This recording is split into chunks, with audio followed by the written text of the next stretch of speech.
वचन, सत्य वचन, अमर वचन, जीवित वचन, दिव्य वचन, सत्य वचन, अमर वचन, जीवित वचन। साई दा बाबा बनी दा बाबा बगरे जनी रे जनी रे जनी रे जनी रे सा। दिव्य वचन, सत्य वचन, अमर वचन, जीवित वचन, दिव्य वचन, दिव्य वचन।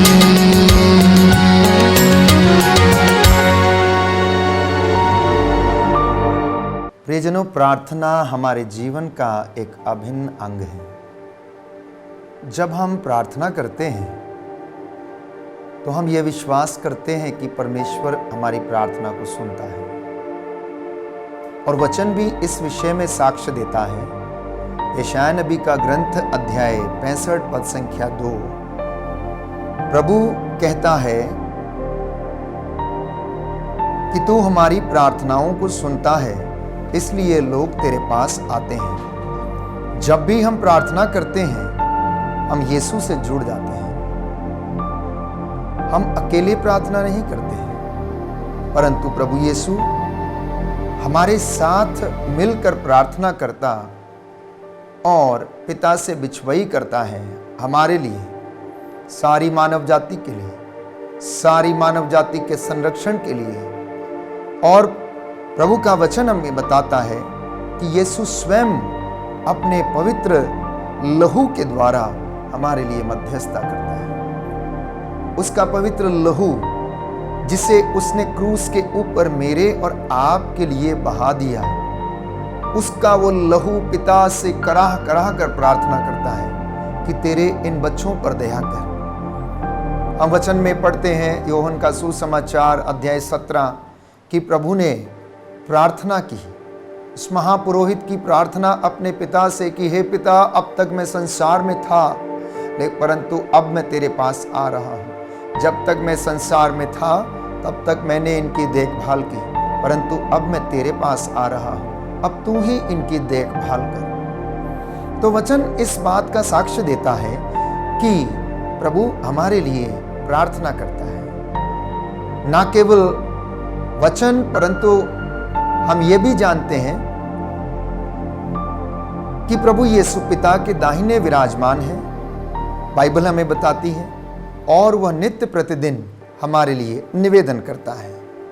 इसलिए रोमियो का पत्र अध्याय 8 पद संख्या 34 संत पौलुस लिखता है कि प्रभु जी उठे हैं और ईश्वर के दाहिने विराजमान होकर हमारे लिए प्रार्थना करते हैं।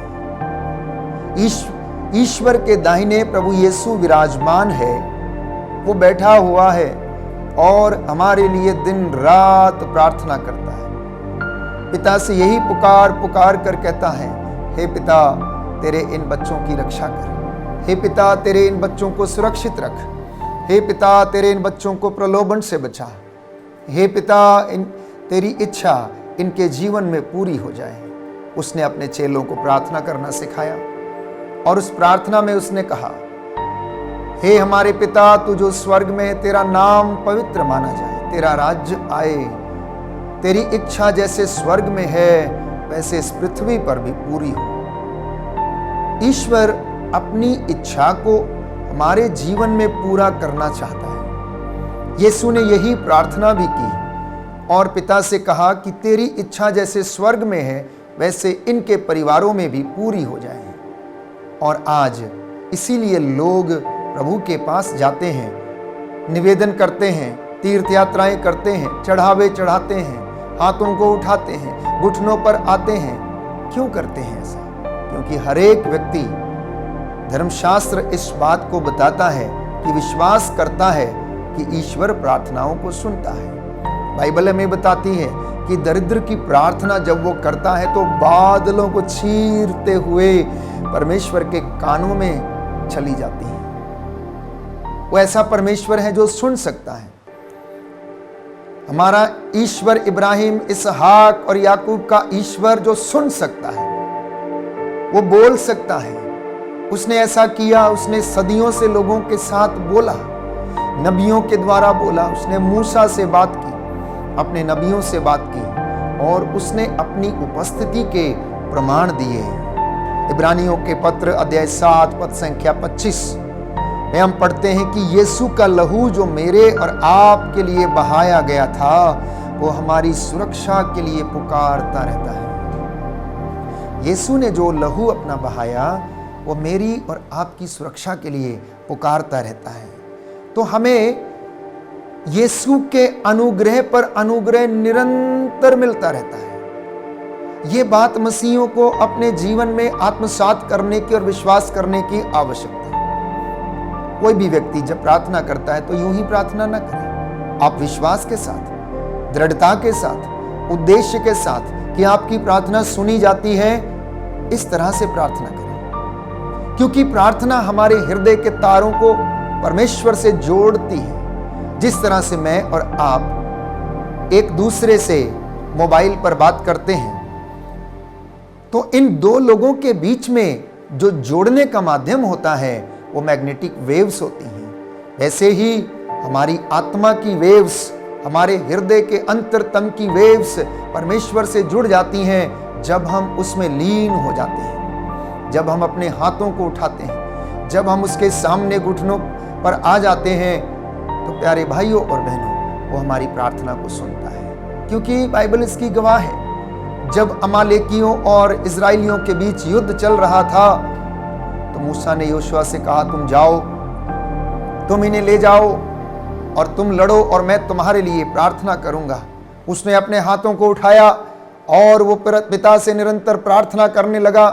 दिन भर वो प्रार्थना करता रहा जब तक उसके हाथ ऊपर थे।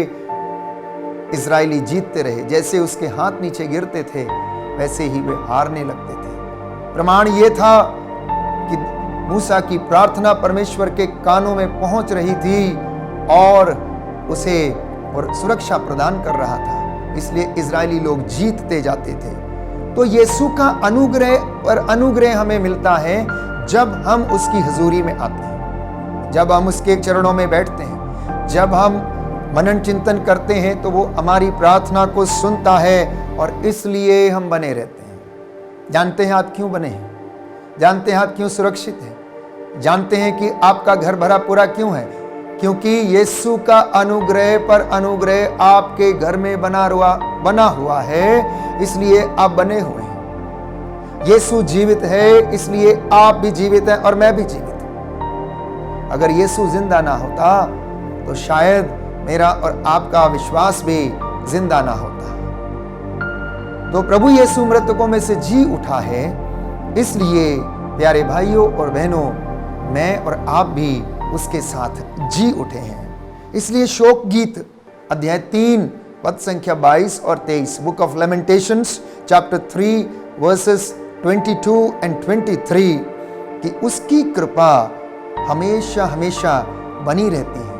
उसकी कृपा बनी हुई है, वो समाप्त नहीं हुई है, वो हर रोज नई हो जाती है। क्या आप अनुभव करते हैं?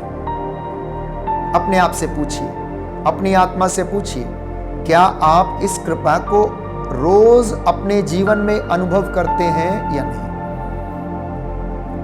हम दिन भर के काम काज खत्म करने के बाद अपनी शयन कक्ष में विश्राम के लिए जाते हैं, हम सो जाते हैं, परंतु सुबह 4 या 5 बजे आदत के अनुसार हमारी नींद खुल जाती है।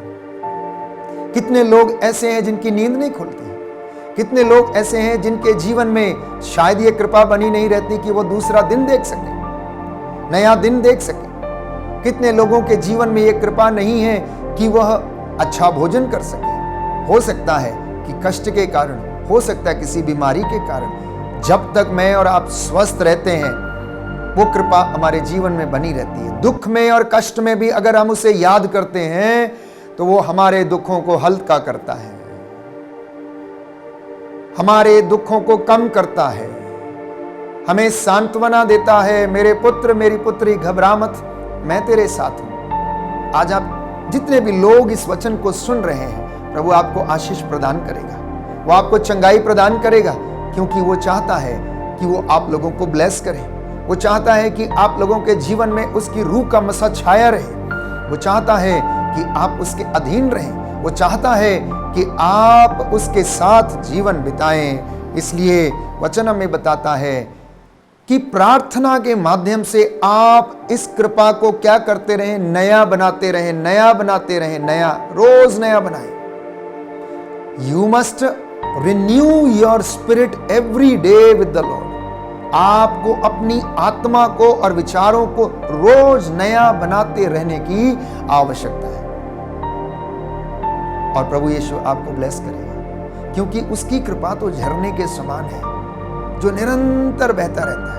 उसकी कृपा नदी के समान है जिसकी धार लगातार चलती रहती है। लोग आते हैं, उसमें से पानी पीते हैं, चौपाए आते हैं, पानी पीते हैं। इसलिए प्रभु की कृपा हमारे जीवन में निरंतर बहती रहती है। लेकिन ये हमारे ऊपर निर्भर करता है कि मैं और आप उस कृपा को किस तरह से अनुभव करते हैं। अगर हम अपने भौतिक जीवन में अपने कार्यों में व्यस्त रहते हैं और ईश्वर को याद नहीं करते हैं तो हम कृपा से वंचित रहते हैं। परंतु फिर भी उसकी कृपा सृष्टि में हमारे लिए बनी रहती है। तो जब संसार के पाप, बुराई हमें नष्ट करने के लिए आते हैं तो प्रभु का लहू मुझे और आपको ढक लेता है। प्रभु ने एक एक फरिश्ता बाइबल में बताती है कि हर व्यक्ति पे तैनात किया है।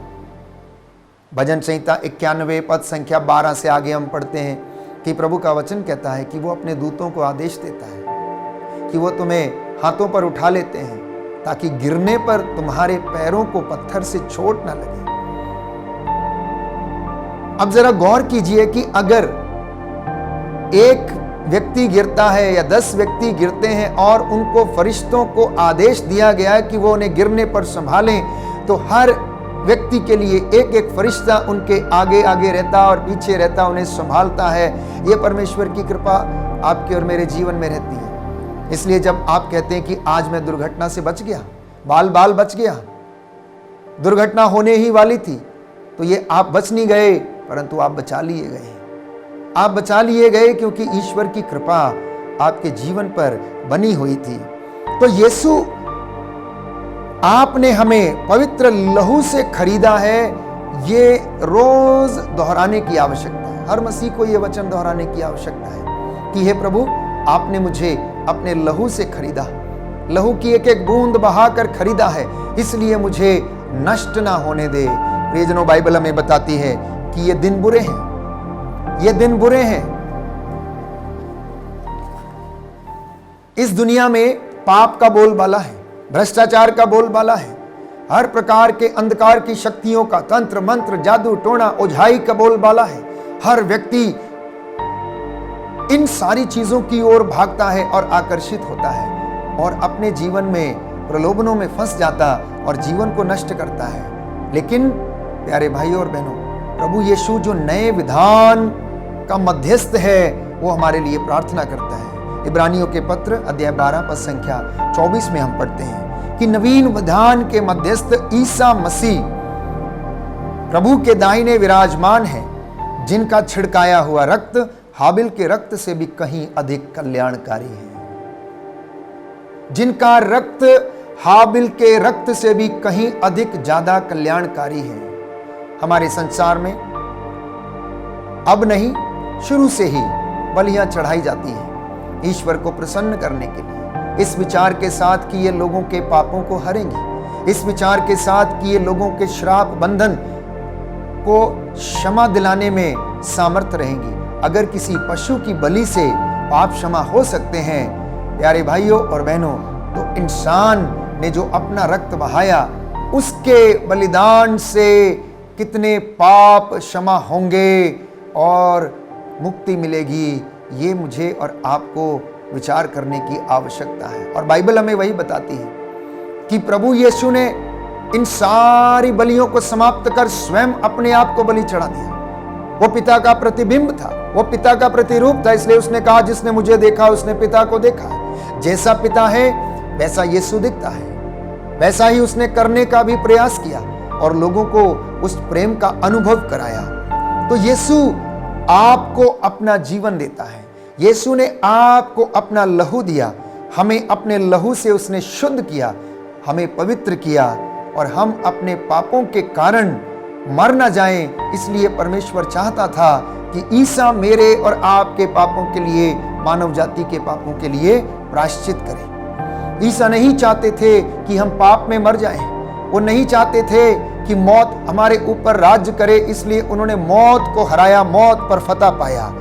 प्यारे भाइयों और बहनों, प्रभु हर एक व्यक्ति को अपने लहू से शुद्ध करता है और ये बलिदान दुनिया का सबसे बड़ा बलिदान, इतिहास इसके गवाह हैं कि यीशु मसीह ने अपना बलिदान दिया ताकि मनुष्य के पापों की क्षमा मिल जाए। अपने प्राणों की आहुति देकर उसने प्रियजनों हमें सुरक्षित रखा और आज प्रभु हमसे कहता है, मैं तुम्हें सुरक्षित रखूंगा, मैं तुम्हें विचलित नहीं होने दूंगा, क्योंकि हे शिमोन चिंता मत करो, मैंने तुम्हारे लिए प्रार्थना की है, तुम विचलित ना हो जाओ, शैतान तुम्हें गेहूं की तरह फटका ना ले, मैंने तेरे लिए प्रार्थना की है। और आज प्रियजनों यही वचन आपके लिए है, यही वचन आपके लिए है। मेरे बेटे मेरी बेटी, घबरा मत, मैंने तेरे लिए प्रार्थना की है, मैं तुझे सुरक्षित रखूंगा।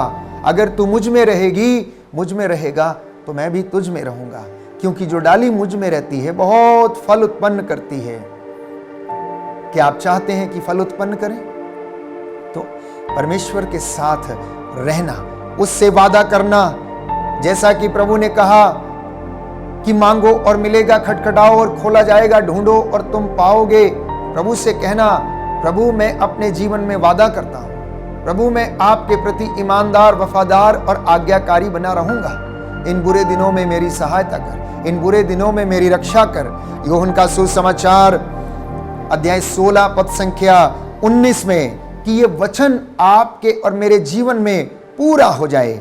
भजन संहिता 32 पद संख्या 6 और 7 में स्तोत्रकार कहता है, तू मेरे छिपने की जगह है, तू मेरे छिपने की जगह है, तू दया करता है, तुम अपने हृदय में मुझे छिपा लेता है। हम कहां जाएं? प्रियजनों, प्रभु हमारे छिपने की जगह है। जब सब कुछ समाप्त हो जाता है तो एक ही जगह बचती है, वचन, और वचन का सहारा, वचन के द्वारा सांत्वना प्राप्त करना।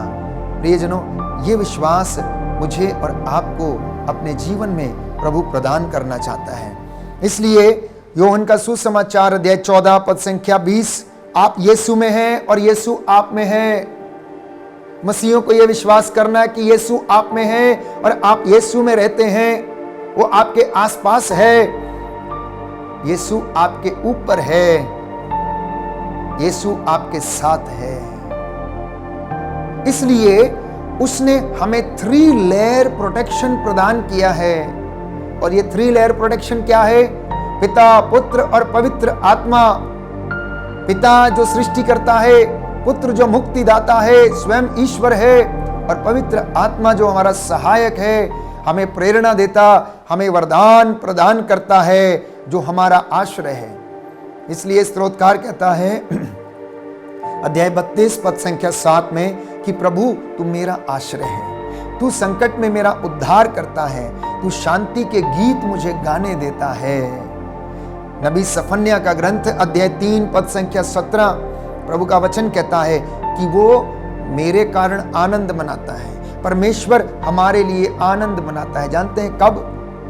जब हम सुखी होते हैं, जब हम आनंद मनाते हैं, जब हम विश्वास में बढ़ते हैं, जब हम सेवा के काम करते हैं, जब हम शांति की स्थापना में उसका सहयोग करते हैं, जब हम इतराफ करते हैं, अपने भाई बहन को क्षमा करते हैं, तो परमेश्वर हमारे कारण आनंद मनाता है, क्योंकि वो देखता है कि उसके बेटे, उसकी बेटियां किस तरह से आध्यात्मिक जीवन में प्रयासरत रहे, किस तरह से पिता के पास पहुंचने में प्रयासरत रहे। क्योंकि यीशु ये कहता है, मुझसे होकर गए बिना पिता के पास कोई भी नहीं जा सकता, कोई भी नहीं जा सकता है। इसलिए यीशु हमारे कारण आनंद मनाता है जब हम सुखी रहते हैं, लेकिन जब हम दुखी होते हैं तो वचन हमें बताता है कि हमारी विपत्तियों का लेखा उसके पास है। प्रभु कहता है, मैंने अपनी प्रजा की आह सुनी है, मैंने अपनी प्रजा के आंसुओं को देखा है, मैंने अपनी प्रजा के कष्टों को देखा है, अब मैं उनके आंसुओं को पोंछ डालूंगा,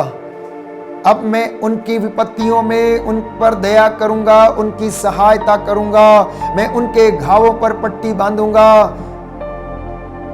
और मैं उन्हें सुरक्षित रखूंगा। एक सुंदर वचन प्रकाशित वाक्य अध्याय 3 पद संख्या 8 में प्रभु का वचन कहता है, मैं तुम्हें सुरक्षित रखूंगा, मैं तुम्हें सुरक्षित रखूंगा। इसलिए आज जितने भी लोग निराश हैं, जिन्हें लगता है कि हम चंगे नहीं हो सकते, जिन्हें लगता है कि हम अकेले हैं, जिन्हें लगता है कि वे डरे हुए हैं, जिन्हें लगता है कि उनका धैर्य समाप्त हो चुका है, प्रभु का वचन आज प्रकाशित वाक्य अध्याय 3 पद संख्या 8 हमें सांत्वना देता है कि मेरे बच्चे घबरा मत, मेरी बेटी घबरा मत, मैं तुझे सुरक्षित रखूंगा।